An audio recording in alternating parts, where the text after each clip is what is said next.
This story is about a human medic who defies orders to save a dying alien predator feared across galaxies. When an alien doctor demands to know why heal the monster, the human answers with a baffling truth: everyone deserves a second chance. But what begins as an act of compassion spirals into a tense unraveling of secrets. The first thing Marcus Kent noticed when he entered the triage bay was the silence. Not the usual sterile hush of an alien medical facility, but the weighted kind like the air had been holding its breath for too long. The second thing was the smell. Not blood or antiseptics, though those were there, but something older, feral, the kind of scent that makes the primitive part of a human brain squint and whisper, "Your prey." And on the slab in the center of the room lay the reason. Black-scaled, twice the length of a grown man, spined along the back with carbon bone. The predator's right side was sheared open, dark ichor pooling in pulses. Its breathing came in faint shudders, and despite all that, the golden, lidless eyes were open. Watching, Marcus shifted his gaze to the figure standing across the table. Tall, slender, arms crossed in a way that clearly meant no. It was Dr. Selen Thor, a Xi'an medic known for her surgical precision and an impressive disdain for anyone not wearing a sterile gown. She looked at Marcus like he was the infection. "You're the human volunteer?" she asked, accent crisp, though her translator worked overtime smoothing out the consonants. "Last I checked," Marcus said, pulling on gloves. "Marcus Kent. EMT back on Earth, now part-time miracle worker." Selenthor didn't blink. "That thing killed 42 during extraction. 10 of them were med personnel. It surrendered 5 hours ago, dropped its weapon, walked into our net. And now? Now it bleeds all over my table." Marcus nodded. "Well, bleeding is pretty normal for a gaping chest wound. It refused to be sedated. It wants to stay awake." "Okay, that's definitely weird," Marcus admitted. "And now the Coalition insists we attempt to stabilize it. Standard rules of surrender." "So what's the problem?" She leaned forward slightly. "The problem is you're trying to save a predator that slaughtered its way across 3 systems. You're not a soldier. You haven't seen what it's done." Marcus glanced at the wound. Bone was exposed, some kind of rib analog. If this thing were human, he'd be screaming. Instead, it watched him. "I've seen worse," Marcus said quietly, picking up a cauterizer. "Not bigger, not scalier, but worse." "You believe it deserves to live?" "I believe," Marcus said as he pressed the tool to the wound, and the predator hissed, "that everyone deserves a second chance." The hiss turned into something lower, a rumble. Amusement? Selen Thor's brow ridges arched. "You joke?" "Nope." He adjusted his grip. "I've seen people come back from darker places. Real monsters who became a little less monstrous. One patient stabbed his brother in the neck over a toaster. He's a schoolteacher now." Selen Thor exhaled in disbelief. "This is not a toaster situation." Marcus leaned in closer to the predator. "Don't squirm. I'm going to try to keep your lung from collapsing." Its eye flicked to him. "You are Marcus," it said, voice ragged and deep, vowels curling unnaturally. "Why do you touch me?" "Because you're alive," Marcus said, keeping pressure on the cauterizer, "and I have a bad habit of not letting that go to waste. Many hate me." "Yeah, that's fair." "You do not?" "I don't have the energy for hate. Now stop talking unless you want to inhale your liver." 4 hours later, the alien was stable, barely.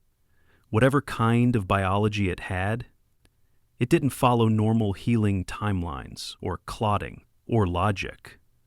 Marcus had used 29 units of synthetic plasma, 2 full meaty nets, and some tubing he may or may not have stolen from the coffee machine.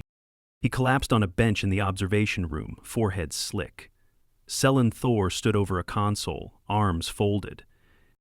"You do realize," she said, "that if it survives, there will be a tribunal."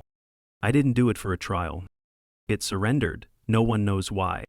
Marcus glanced through the window. The predator was still, breathing steady, unshackled per Coalition regulation. I don't care if it's surrendered for a bet. It wanted help, and when someone asks for help, really asks, you don't get to pick favorites. Celine Thor gave him a long look. You are confusing mercy with foolishness. Not the first time, Marcus muttered. No. Then came the sound. A soft alarm. The predator was awake. Not just awake upright. Marcus shot to his feet. Inside the medbay, the predator reached up slowly and tapped the glass. Not forcefully, just deliberately. Celine Thor narrowed her eyes. That thing shouldn't be able to stand yet. Marcus opened the comms. Hey, you good? The alien turned, its expression unreadable. I surrendered, it said, so I could speak to you. Marcus blinked. Me? You healed me, and for that, I owe you truth. There was a moment of dead silence. Then the alien added in a voice that vibrated with something colder than pain. I surrendered because I wanted you to ask why I started killing. Marcus didn't like the way that sounded. Not one bit. All right, he said, forcing calm into his voice. Why did you start? The predator leaned in close to the glass. To protect someone, but I failed. And then, just before the comms cut, it said something else. She's here, on this station, and if you don't help me, she dies next.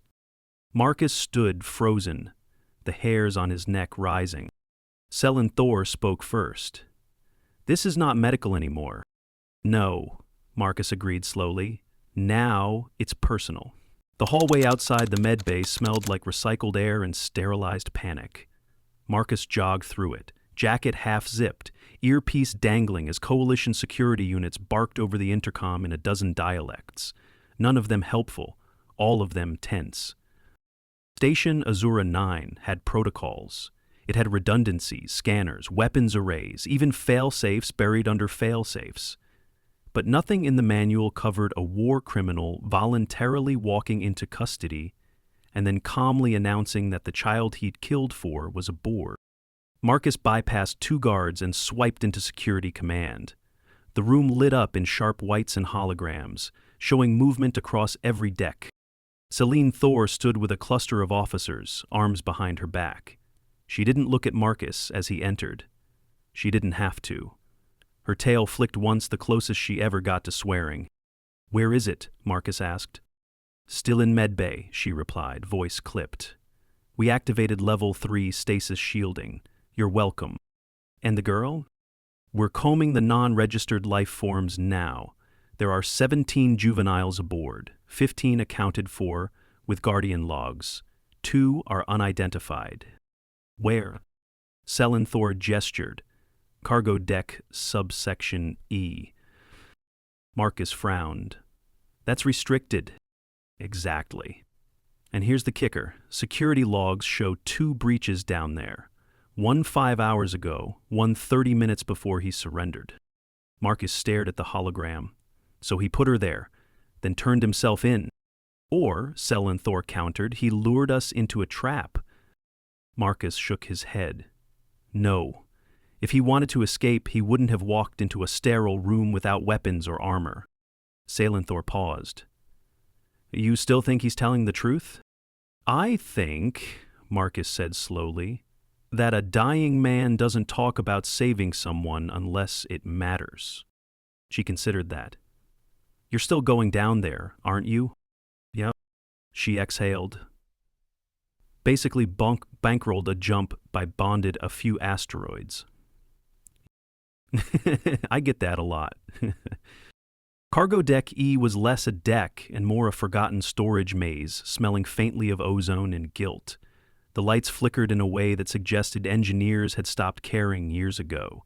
Pipes hissed without rhythm. Marcus's boots crunched over dust and shredded packaging foam.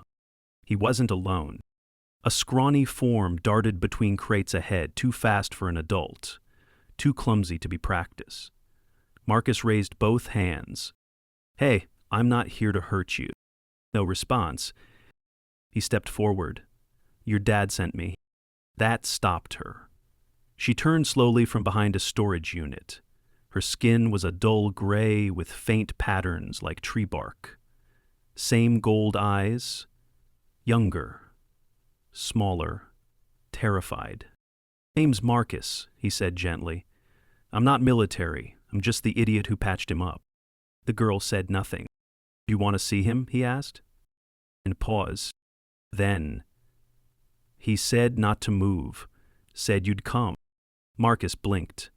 "He what?" She stepped closer. Her movements were tight, trained. "He said a soft creature would find me. That I should go with you. He said he owed you a truth." Marcus crouched. "What truth?" She stared at him. He never meant to be a predator. Her name was Thal. No surname, no clan, just Thal. She couldn't have been older than 9 by human reckoning. Her father had kept her hidden for 4 years, hopping war zones, scavenging food, sleeping under reactor grates. All the while, the galaxy painted him as a monster. And he'd let it, because the alternative was worse. "Why didn't he take you somewhere safe?" Marcus asked later, in the security lounge where Thal sat curled under a thermal blanket, sipping nutrient broth with quiet precision. She looked up. "Because the people chasing him wanted me, not him." Marcus sat across from her. "Why?" She hesitated. "Because I'm not supposed to exist." Selen Thor arrived before he could ask more. She studied the girl for a long moment, then turned to Marcus. "Medical tests confirm it. She's a hybrid." Marcus blinked. "Hybrid?" "As in, half Drajan, half Kiran, 2 species that should be genetically incompatible." "Should be?" Selen Thor nodded once. "Their DNA should reject fusion. The Drazen have internal immunity protocols that destroy foreign gestational material. Except somehow," Marcus gestured to Thal, "somehow she survived." Marcus looked at the girl, who now pretended to ignore them both, eyes glued to her cup. "And the war?" he asked. "What does that have to do with her?" Selen Thor lowered her voice. "The Drazen High Court declared her existence an abomination, a political risk. Her father's unit was ordered to execute her at birth." Marcus's stomach turned. "So he ran." "Yes, and killed anyone who got in his way." Marcus sat down hard. "They weren't just targets. They were people trying to carry out orders." "Exactly. And now?" Selen Thor crossed her arms. "Now the Coalition has a war criminal in its custody and a child it legally shouldn't acknowledge." "The Coalition should acknowledge." "And you want to do what exactly?" "Quarantine her. Study the genetic anomaly. She may be the first successful hybrid of her kind. That knowledge is worth more than all the peace treaties combined." Marcus stood. "She's a kid, not a lab sample. She's a political firebomb." He's also scared, alone, and clutching a cup like it's the last safe thing in the galaxy. Selen Thor met his gaze. "Then what would you have us do?" Marcus turned toward Thal. "Let me talk to him again." The medbay lights hummed low. The predator whose name, Marcus learned, was Kale, sat shackled not by force but protocol. His wounds had clotted. His breathing was shallow but steady. "You found her," he said. "I did." Kale nodded. "She is not like me." Marcus folded his arms. "She's terrified, and now you've made her the most valuable political pawn in the sector." "I had no choice." "You had every choice. You made your daughter a fugitive." Call's head lifted. "And yet she lives." Marcus felt 1,000 angry words bubble up. He chose one. "Why?" Kale was silent for a long time. Then, "When the tribunal sentenced her to death in the womb, I realized that laws mean nothing if they serve cruelty. So I ran. I killed. I did terrible things. But I did not lie." Marcus's jaw clenched. "And now?" "Now I beg. Spare her. Study me if you must. Interrogate me, but let her live." Marcus stepped closer. "You think that's your choice to make?" "No," Kale said quietly. "It's yours." Back in the hallway, Celine Thor waited with a datapad. The tribunal is reviewing everything. There's a chance they'll release custody of the child. But not to him. Marcus nodded. And if they don't? She looked at him. Then you've made her visible, and that may be her death sentence. Marcus looked back through the window, watching the predator slumped under sterile lights. I didn't heal a monster, he said. I healed a father. Fathers kill too, she said. I know, Marcus said, but sometimes they do it for love.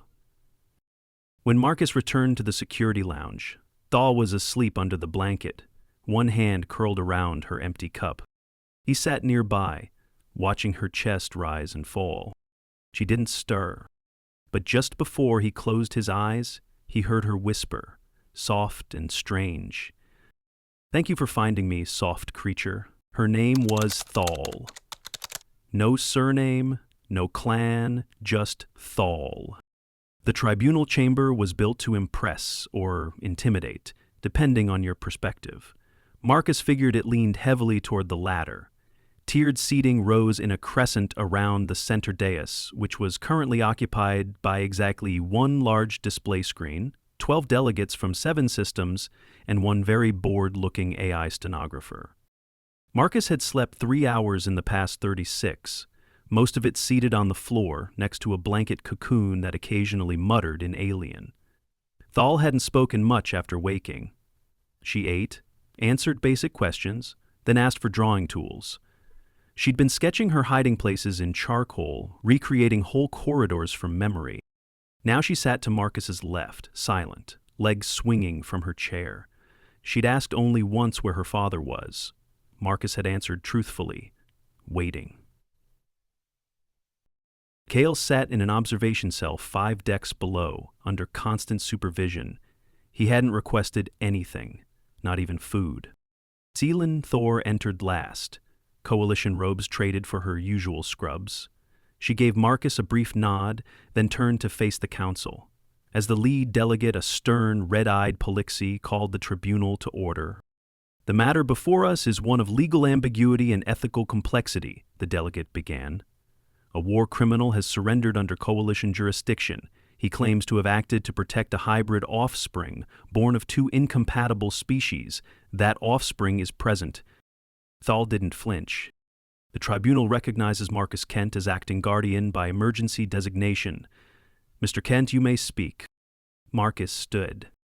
I'm not here to argue for Kyle's freedom. I've seen the reports. I've patched up the people he hurt.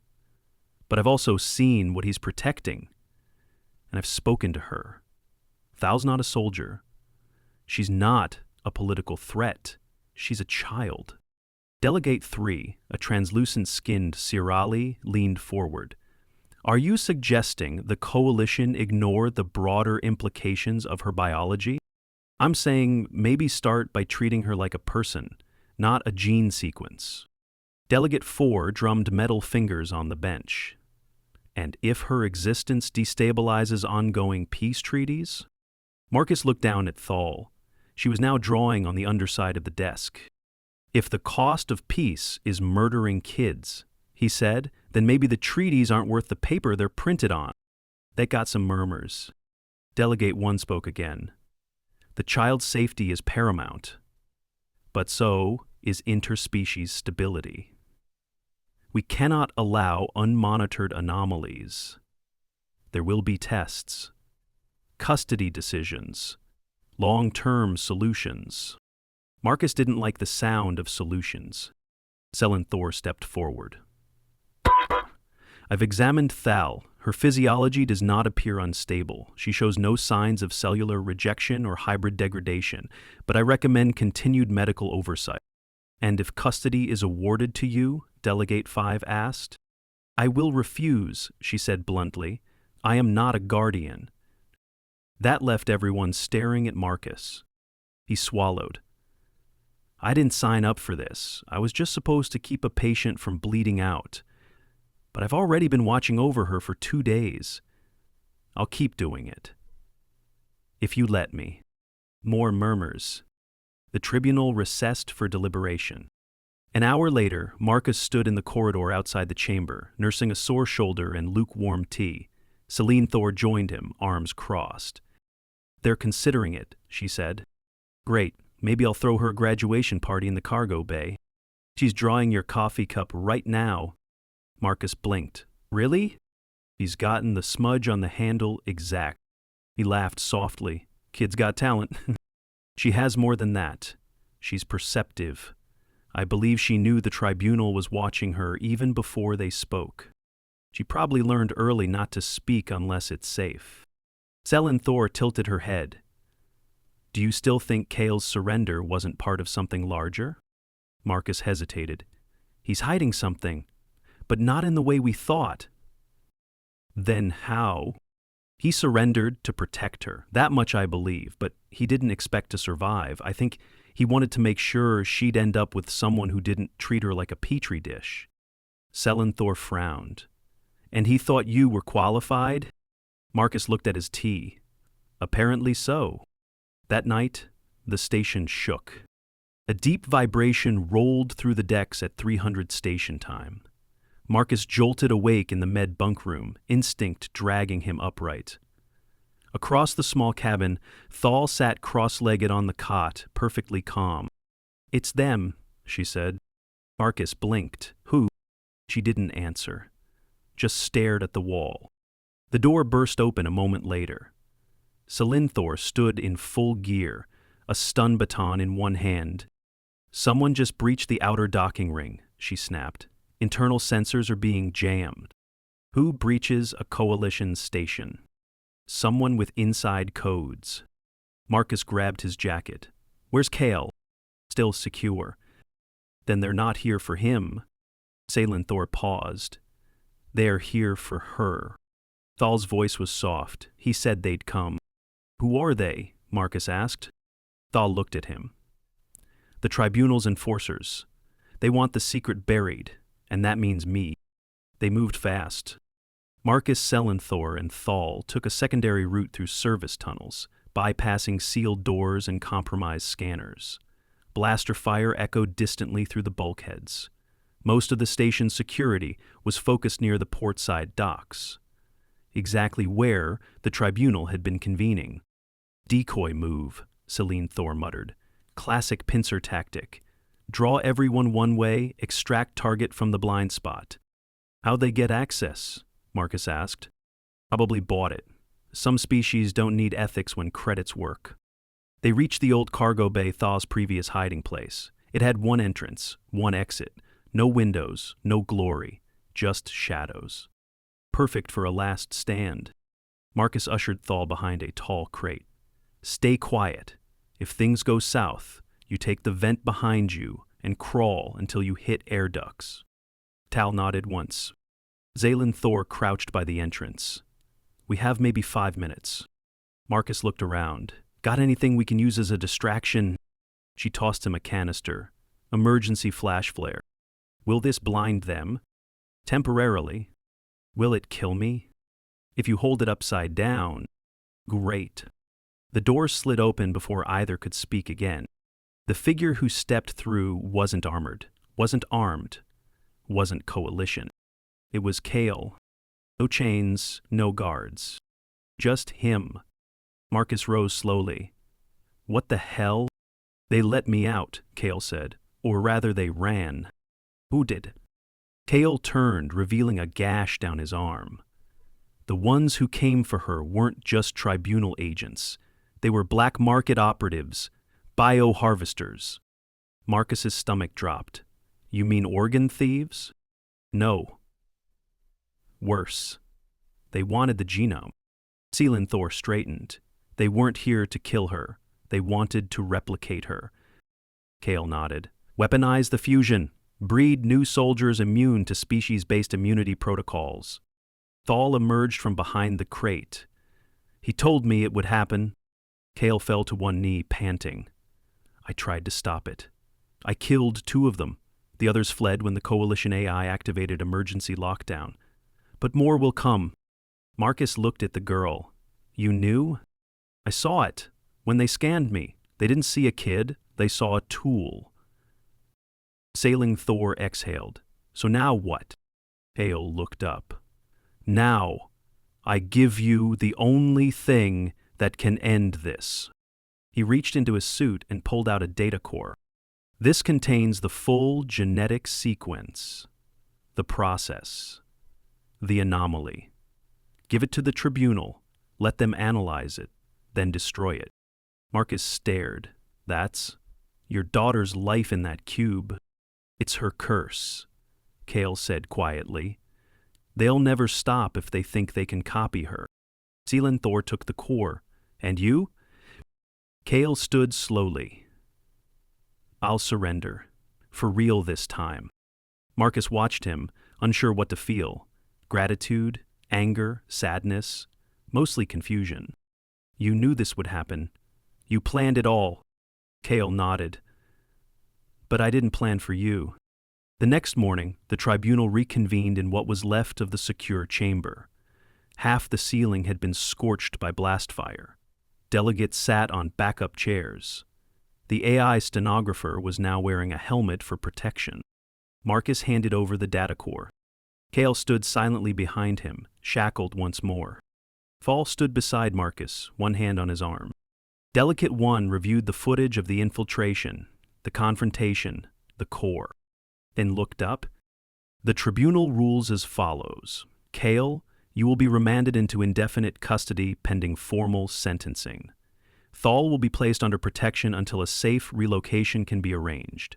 Marcus Kent, you are formally designated as temporary guardian until such a placement occurs. Marcus nodded. Then the delegate added, May whatever gods we worship bless your patience. Later, in the med bay, as Thal napped again and Kale was taken below, Marcus found Thor staring out the viewport. You still think I'm an idiot? He asked. She didn't turn, absolutely. He smiled faintly. Thanks. But I understand now, she said, why you saved him. Because everyone deserves a second chance? No, she said, finally looking at him. Because sometimes monsters are just the ones who refuse to stop protecting the things they love. 3 weeks passed. Not in the dramatic, running through explosions kind of way. More like daily puzzles made of paperwork, procedural loopholes, and teaching a half-alien child that you don't drink mouthwash just because it smells minty. Marcus hadn't been off Azura 9 once. His old assignments had been permanently reassigned. He still wore his coalition badge, but now it was paired with a special designation he hadn't known existed. Civilian Guardian.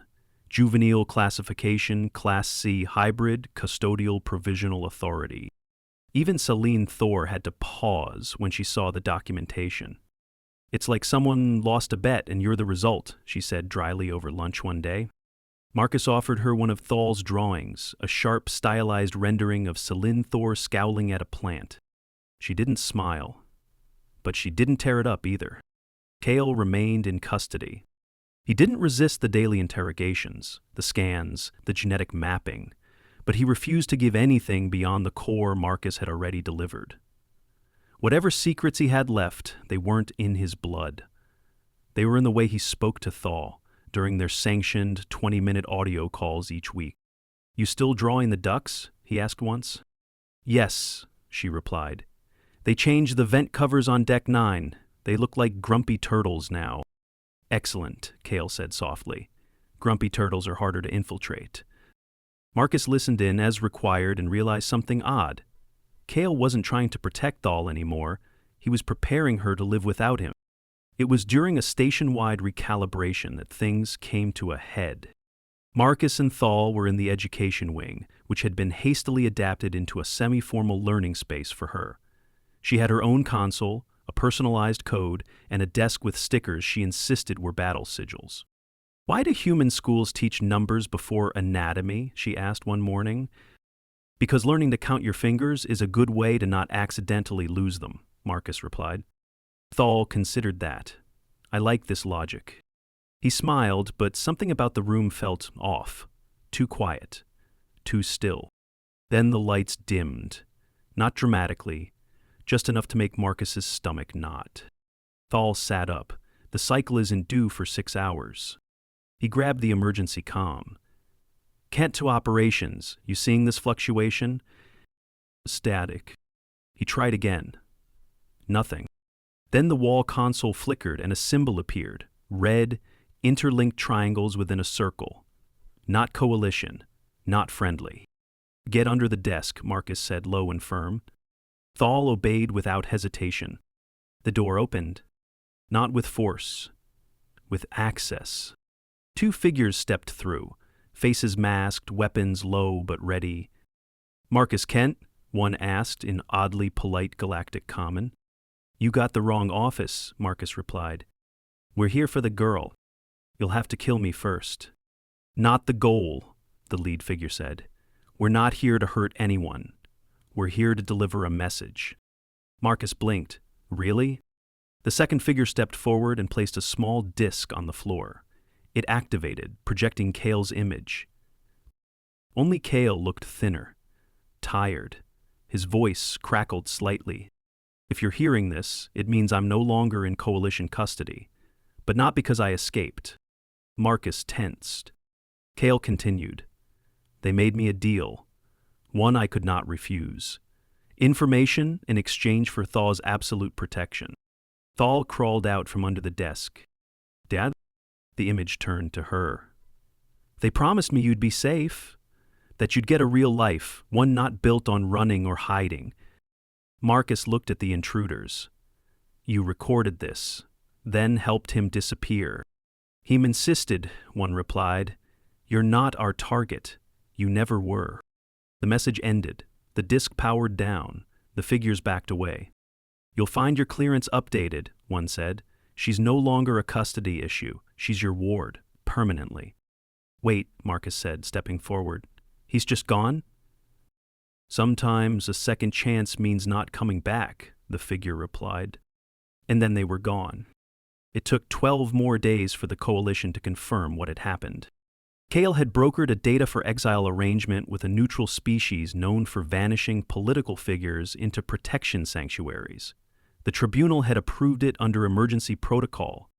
Seelan Thor wasn't pleased. Exile is not justice. No, Marcus agreed. But it's something. She stared at Thal, who was now building a small tower of nutrient bricks for no discernible reason. And now what? Now I raise a kid who thinks air vents are sacred architecture and considers cafeteria stew a chemical weapon. Seelan Thor sighed. You're not qualified. Neither was he, Marcus said. Seelan Thor turned to leave, then stopped. If you need medical oversight, I'll remain available. Thanks, he said. I think she likes you. She drew me with horns. You don't have horns. He said I should. Marcus grinned. Years passed. The universe spun on, unaware of the minor miracle unfolding in a quiet education wing on Azura 9. Thal grew into her features. Taller, stronger, funnier. She still called Marcus soft creature when she wanted something, but only when he was really, really grumpy. She never stopped drawing the ducks. One day, when she was old enough, Marcus showed her the recording. The one Kale left. She watched it 3 times, then said, he was brave, but stupid. Marcus nodded. Most dads are. They didn't talk about it again. When Thal turned 16, she applied to the Coalition Cultural Liaison Program. Her application essay started with one sentence. I was born between 2 species that were never meant to meet, and now I want to make sure others meet on purpose. She was accepted. On her first day of training, she wore a jacket with a patch that read, Second Chances Matter. Marcus cried in a maintenance closet for a full 10 minutes. Seelan Thor denied seeing it. The last time Marcus saw Kale was in a classified image file forwarded to his personal comm years later. It was a grainy satellite still, deep in the outer systems. Kale was seated beneath a tree next to what looked like a makeshift sculpture made of old armor parts. He wasn't smiling, but his posture was peaceful. Marcus deleted the image after a few minutes, not because it hurt, because it was enough. Somewhere, the predator still watched the stars. And somewhere else, his daughter was helping build a galaxy where predators weren't needed anymore.